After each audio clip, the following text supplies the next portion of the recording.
So now we are going to see what is the advantage and disadvantage of different biasing circuits, whatever we have seen, just a comparison of methods. So the very first circuit fixed bias we have seen, the stability factor is 1 plus beta we have derived. So the fixed bias you should remember, you will have two resistors RB and RC connected between VCC and your base and collector. Okay, RB between VCC and base, RC between VCC and collector. So that is called as fixed bias, and the stability factor is 1 plus beta. You know, for a common emitter amplifier, the value of beta is very, very large. It is close to 140. So the S value is 141, which is very, very large, which ensures poor stability of your circuit. The circuit is going to have a very poor stability. Okay, so therefore this fixed bias is not preferred. Fixed bias is not preferred for biasing your common emitter amplifier. Okay, so this is the first technique we have seen, fixed bias. In fixed bias, the design is very simple, the circuit is very simple, but the drawback is the stability factor is very large, which ensures poor stability for your Q point. The next one we have seen collector to base bias method, where we also have this collector to base bias will simplify to fixed bias if RC value is very, very small. If RC value is very, very large, then this method is very efficient compared to fixed bias. But when RC value is very, very small, the stability factor again simplifies to the same expression, which means the stability factor is very, very high. So the device is not going to maintain the Q point exactly at the center. So this method is also not preferable.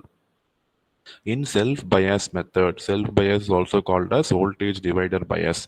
In voltage divider bias only, when this ratio is maintained, when RB by RE is maintained a very, very small value, then the S will be approximately equal to 1. So as we have seen, the stability factor value should be as small as possible. So when you compare to all the previous methods, you find the stability factor S will be approximately equal to 1 only in self-bias, which means it is going to provide a very good thermal stability. Hence, self-bias is the best method over all types of biasing. So when you compare all the different methods, we even saw yesterday one method which is combination of two methods, collector emitter feedback and collector to base feedback. So we combined and saw different methods till yesterday. We have seen close to five methods of biasing your BJT.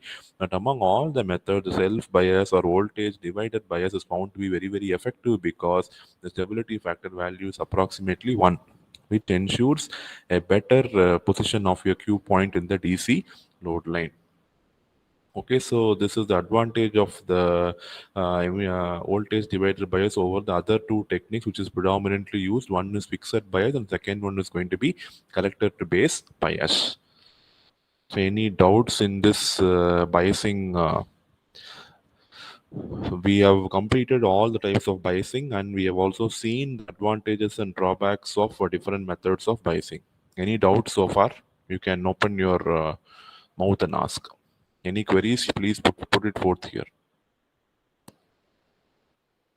See, unless you practice, these things will be difficult to understand. You have to daily go through the subject once. You have to derive the equations and see, then only you can feel the subject to be comfortable.